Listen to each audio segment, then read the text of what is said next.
నమస్తే, నా పేరు ప్రశాంతి. వై న్యూస్ కు స్వాగతం.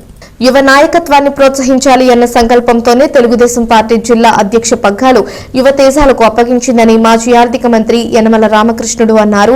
ఉమ్మడి తూర్పుగోదావరి జిల్లా టీడీపీ రథసారథులు పొలిట్ బ్యూరో సభ్యులు యనమల రామకృష్ణుడిని మర్యాదపూర్వకంగా కలిసి ఆశీస్సులు పొందారు. కాకినాడ జిల్లా అధ్యక్షుడు జ్యోతుల నవీన్ కుమార్, ప్రధాన కార్యదర్శి పెంకె శ్రీనివాస్ బాబా ఇవాళ ఉదయం తేటగుంట క్యాంపు కార్యాలయానికి వచ్చి అగ్రజులు యనమలను కలిశారు.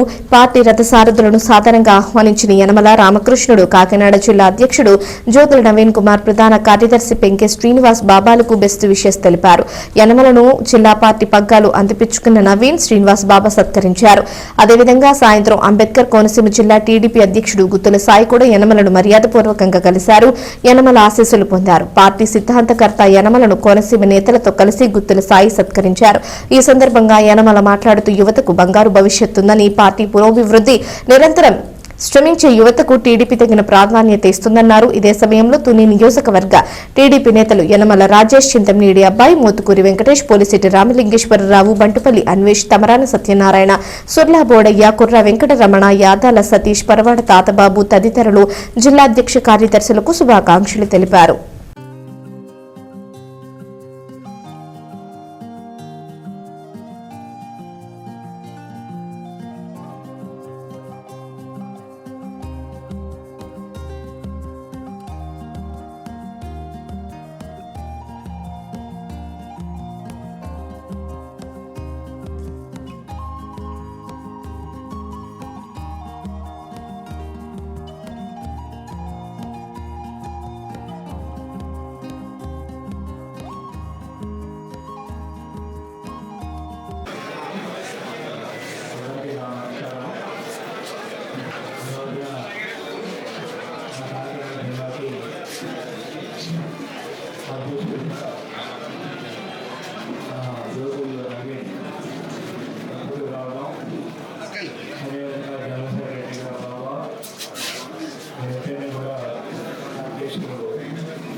ముందుకు వెళ్ళాలని ఉద్దేశంతో పార్టీని అన్ని విధాలుగా చక్కగా ముందుకు తీసుకెళ్ళగలనే ఉద్దేశంతో వీళ్ళకి కూడా ఒక ఓసీ, ఒక బీసీకి రాష్ట్ర వ్యాప్తంగా కూడా ఒక పోటీ జరిగింది. అందుచేతంటే మన పార్టీ మొదటి నుంచి కూడా యువనాయకుల్ని ప్రోత్సహించేటువంటి పార్టీ.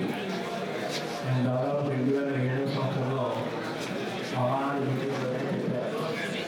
ఎందుకంటే పార్టీ వారి కాలంలో ఉండాలంటే యువతని ప్రోత్సహించాలి.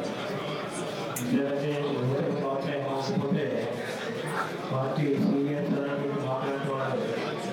అసలు చేసి దానికి నలుగురు పార్టీలో పదవులను చేసి నేను అవును ఆరాధన ఏంటంటే ఆ రోజున ఎవరైనా ఉన్నారు, రేవంత్ గౌడ్ ఉన్నారు, కర్ణాటక స్టేట్ మహానాడు మీటింగ్లో చెప్పారు.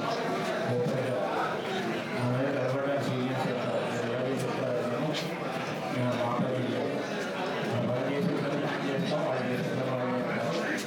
ఒక కుటుంబంలో చూస్తే మన పెద్దవాళ్ళు పంపిస్తాం. అలాగే పార్టీ కూడా 4 కాలాల పాటు ఉండాలంటే ఎప్పటికప్పుడు యువతతో రావాలి. అందుకనే లాస్ట్ టైం కూడా నవీన్ పెట్టారు. అదేవిధంగా నెహ్రూ ఆ రోజున డైరెక్షన్స్ వస్తే నెహ్రూ పెట్టారు. అప్పుడు సుబ్బారావు మా దాంట్లో లేకపోతే ఆ విధంగా ఏంటంటే అప్పుడు మేమంతా కూడా పొరపాటు. నేను 82 సంవత్సరాలు, నాకు 29 సంవత్సరాలు. 29 సంవత్సరాలని ఎన్టీ రామారావు మమ్మల్ని తీసుకొచ్చి టికెట్ ఇచ్చారు. తర్వాత పార్టీలో నాకు ఎదిగారు. అంటే మేమే పర్మనెంట్గా ఉండాలని కాదు, ఈ యొక్క గొడవ నడుస్తూ ఉండాలి. అంతేత పెద్దవాళ్ళు పార్టీలో కూడా ఉండాలి, చిన్నవాళ్ళు పార్టీ ఎప్పుడైనా చేయాలి. నేను ఒకసారి చెప్పాను నా నాయకుడు ఒకవాడు ప్రవేశంగా, అంటే నేను ఉదాహరణ చెప్పాను. 52లో నేను ప్రవేశించేవాడిని, ఇప్పుడు మీరు ప్రవేశించడం నేను ప్రవేశించను. అప్పుడు వయసు 29 సంవత్సరాలు, ఇంతమో 70 సంవత్సరాలు నేను అంటే నమ్ముకున్నాడు. అంటే ఎప్పుడు కూడా ఆ రోజున 30% కంపల్సరీ ఇవ్వాలని చెప్పారు. ఇవ్వడానికి మా రోజు కారణాలు సరే మొన్న మళ్ళీ నేను పార్టీ మీటింగ్ జరిగినప్పుడు మళ్ళీ డెఫినెట్గా 50% రావాలి, యువతను ప్రోత్సహించాలనేటువంటి దాని మీద ఈనాడు లోకేష్ కూడా ప్రాతినిధ్యం వహిస్తున్నాడు. కాబట్టి యువత అనేటువంటి వస్తే ఈ పార్టీ 4 కాలం పాటు ఇంకా భవిష్యత్తు ఉంటుంది. నేను మాతోటే పోవాలనే ఉద్దేశం కాదు. అందుచేత భవిష్యత్తు కాబట్టి యువతలు రావాలనుకున్నాను. అదేవిధంగా బాబా పాపం కాదు లోపలికి ట్రై చేసేది అది వ్యవసాయం చేసుకోవడం వల్ల మన వాళ్ళకి రాలేదు. అందుచేత ఈ విధంగా చేసేటువంటి కార్యక్రమం యువకులు ఉంటే జోరుగా చేస్తారు. నవ్వేస్తున్నాడు, నవ్వి చేసినట్టు నెవ్వు చేయలేడు. అదేవిధంగా నెవ్వు చేయాలంటే పరిగెత్తాలంటే వాళ్ళు పరిగెట్టలేదు. అంతేకాదు పథకాలు రావాల్సినటువంటి అవసరం ఉంటుంది. అంచేత ఈనాడు మనకి అందుకనే మనం చూస్తే ఎలక్షన్లో 2024 ఎలక్షన్లో 30% 40% ఇవ్వాలంటే ఈనాడు కొత్త వాళ్ళు 58 మంది 50 మంది ప్రయాణించారు ఈనాడు ఎమ్మెల్యేస్. అంచేత ఒకటి మనం చూస్తే యువతకు ప్రాధాన్యత ఇవ్వాలి. యువత సరైనటువంటి మార్గంలో పార్టీని నిలబెట్టేటువంటి కార్యక్రమాన్ని కూడా చేయాలి. ఎందుకంటే ఆ రోజు మేము ఎన్టీ రామారావు గారు అడగపోయిన టికెట్ ఇచ్చారు. అంటే అది ఎన్టీ రామారావు గారు ఇచ్చినటువంటి సిద్ధాంతాలు కట్టుకోవడం కూడా అంటే మనం ఏ పార్టీలో ఉన్నామో ఆ పార్టీ సిద్ధాంతాలు కట్టుకోవడం కాదు. ఒకసారి మార్పులు జరుగుతూ ఉంటాయి, మార్పులు జరుగుతూ ఉంటుంది. ఎందుకంటే నాకు కష్టాలు ఉన్నాయి, కష్టాలు పడ్డాను. నేను కూడా కష్టాలు పడ్డానికి ఎందుకు నిలబడుతున్నాం అంటే కమిట్మెంట్ ఉండడం పార్టీ వల్ల. నాయకుడు అంటే కమిట్మెంట్ ఉండాలి. అంటే మనం నిమిషానికి ఒకసారి అలాగే ఇంట్లో చేయకూడదు. అందరం కూడా కలిసినట్టుగా అభిప్రాయ ఇంతమంది వస్తాను మన నవీన్ నేను ఫోన్ చేసి వస్తానంటే నేను ఇక్కడ ఉంటాను. అదే బాబా కూడా ఫోన్ చేస్తే బాబా కూడా వస్తాను. సాయి వస్తాను అమలాపురం మాత్రం కూడా ఎక్కడ ఉన్నా మాకు తెలుసుకున్న అంటే ఇలా ముగ్గురు పాత జిల్లా సంబంధించిన కూడా ముగ్గురు మంచి పొడవగారు బాధ్యత ఉంది. నాటి పార్టీ యొక్క బాధ్యత. ఇప్పుడు పార్టీని ఇంకా వరకు 40 సంవత్సరాలు ఏ విధంగా అయితే మనం వేసాము, ఇంకో 40 సంవత్సరాలు 40 యువకులు పోయాలి. వీళ్ళు కూడా ఏంటంటే యువతకి అవకాశం ఇచ్చేటటువంటి వాళ్ళు వాళ్ళందరూ కూడా సరైన మార్గంలో నడపాలి. వాళ్ళ మంత్రులను చూస్తే అందరూ యువకులే, ఎమ్మెల్యేలు చూస్తే దాదాపు 20 మంది పైన ఉన్నారు. అదేవిధంగా ఈ కమిటీలు కూడా చైర్మన్ చాలా మంది చేశారు. అదే సంఘాలకు సంబంధించిన కమిటీలు చైర్మన్ వేరే ఉన్నారు. ఓవరాల్గా కూడా యువతను మనం ఎంకరేజ్ చేస్తున్నాం పార్టీ పరంగా. ఆ విధంగా యువత ముందుకు రావాలి. మేమంతా కూడా వెనకాల ఆలోచనగా ఉండాలి. మేమే పదవులు రుణాలుగా పదవుగా అనుభవిస్తే అది ఎంతలో జనరేషన్కి నెక్స్ట్ జనరేషన్ 4వ జనరేషన్ పార్టీ 50 సంవత్సరాలు ఇప్పుడు 43వ సంవత్సరం. అంటే ఇంతమంది ఉన్నామంటే గవర్నమెంట్ మనకి 29 లేదు. అదేవిధంగా దేశంలో అదే స్టేట్ ఇడిపోయింది. మన స్టేట్లో ఉన్నవాళ్ళు సీనియర్ మోస్ట్ అందుకంటే అయినప్పటికీ కూడా నాకు ఎటువంటి కోరికలు లేవు. వాళ్ళు ఏదైనా ఎక్స్టేట్ చేస్తాం లేకపోతే పార్టీ పనులు చేసుకుంటాం.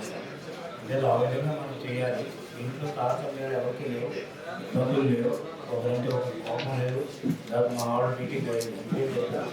పార్టీని ఎలాగ రక్షించుకోవాలో, పార్టీని ఎట్లా అభివృద్ధి చేయాలో ఆలోచించాలో, పార్టీకి ఏ విధంగా చిత్తశుద్ధులు ఉండాలో, పార్టీ కమిట్మెంట్ ఎలా ఉండాలో చెప్తాను మా వాళ్ళు. అదే ఏ పార్టీ అయినా ఏం తీసుకోకపోయినా అదే అంటే చిత్తశుద్ధులు మా పార్టీ తప్పకుండా అందరికీ పనులు వస్తాయి. అందరూ పర్మనెంట్గా మేము ఉండిపోవడం కదా. నేను దాదాపు 40 సంవత్సరాలు మంత్రులు చేసేసుకోవాలి. కానీ పర్మనెంట్గా ఉండవలసిన అవసరం కూడా లేదు. అందుకే యువకులు కాలాన్ని అంటే నేను పోట్లాడే మొన్న మహానాడు అయితే ఎలక్షన్ మీటింగ్ పెడితే స్టేట్ మీటింగ్ ఆ మీటింగ్లో చెప్పాను 40% 40% ఎక్కువ ఇవ్వలేదు. ఓకే 40% వస్తే 40% అనే ఉద్దేశంతో చెప్తే చాలు ఓకే అన్నారు. ఓకే ఓకే అన్నారు. అది అనౌన్స్ చేశారు. అన్నారు 40% ఎక్కువ ఇచ్చారు మాకు సీట్లు యువతకి. అంటే యువత బాధ్యత ఏంటంటే పార్టీని సరైన మార్గంలో నడిపించేటువంటి బాధ్యత కళ్యాణానికి ఇచ్చినప్పుడు కళ్యాణం సరిపోతుంది ముందుకు నడిపించవలసిన అవసరం ఉంది. తప్పకుండా నవీన్ నాకు చాలా ఇష్టం. అదేవిధంగా బాబా కూడా యువనాయకుడు ఎవరైనా ఇష్టం చదువుకున్నారు. అమెరికాలో వచ్చాడు. తర్వాత ఎక్కడ అడుగుతున్నా అప్పుడు కుదరలేదు. భవిష్యత్తు ఉన్నటువంటి నాయకుడు. ఆ భవిష్యత్తు మనం సరిగ్గా తెచ్చిదించుకుంటే తప్పకుండా మా ఆంధ్రప్రదేశ్ మాకంటే పెద్దవాళ్ళు అవుతారు. వెళ్తున్నారు ఆ విధంగా అవ్వాలని మనస్ఫూర్తిగా కోరుకుంటూ ఇక్కడికి చేసి మీ అందరికీ కూడా పేరు పేరున నమస్కారాలు తెలియజేసుకుంటూ చాలా సంతోషం. ఈ రోజు వరకు కూడా ఆయన సలహాలు సూచనలతో ఏ విధంగా అయితే నేను నడుచుకున్నానో రేపటి నుంచి కూడా ఆయన సలహాలు సూచనలతో కూడా తెలియజేసుకుంటూ ఖచ్చితంగా పార్టీ బలోపేతానికి మీ అందరి సలహాలతో ముందుకెళ్తానని, ఈ 7 నియోజకవర్గాల్లోని కూడా రాబోయే కాలంలో లోకల్ బాడీస్ లో హెచ్చు మొత్తంలో తెలుగుదేశం పార్టీ కైవసం చేసుకునేలాగా కష్టపడతానని ప్రామిస్ చేస్తూ ముఖ్య అతిథి మా రాష్ట్ర సీనియర్ నాయకులు, మా గురుదేవులు వంటి మా రామకృష్ణ గారు నమస్కారాలు తెలియజేస్తూ, అలాగే మా జిల్లా పరిషత్ గారికి మరియు తెలుగుదేశం పార్టీ కూడా నమస్కారాలు తెలియజేస్తూ, నేను 2013లో మన సారు అప్పుడు ఎంత బిజీగా ఉన్నా సరే నేను సార్ వస్తేనే పండు వేసుకుంటారని కాకినాడలో అప్పుడు మనకి ఇంకా పార్టీ రాలేదు. అలాంటి టైంలో సార్కి ఆ బ్లెస్సింగ్స్తో నేను పార్టీలో రావడం జరిగింది. పార్టీలో ఎందుకు వస్తున్నాం అని అడిగారు సారు. లేదని పార్టీకి సర్వీస్ చేయడానికే పవర్ గురించి రావట్లేదని ఆ రోజు చెప్పి ఆ రోజు నుంచి ఈ రోజు వరకు ఆ మనసు 2014లోనే నాకు జిల్లా సెక్రటరీ ఇచ్చి అప్పటి నుంచి జిల్లా కమిటీలో నన్ను కంటిన్యూగా ఉంటాం. నా అదృష్టం పార్టీకి సర్వీస్ చేస్తున్నాను. సార్ యొక్క బ్లెస్సింగ్స్ ఆశీర్వాదాలతో ముందుకెళ్తామని తెలియజేస్తూ, ఖచ్చితంగా పార్టీ ఏం లక్ష్యం ఇచ్చినా సరే కల్మషం లేకుండా చేస్తామని ప్రమాణం.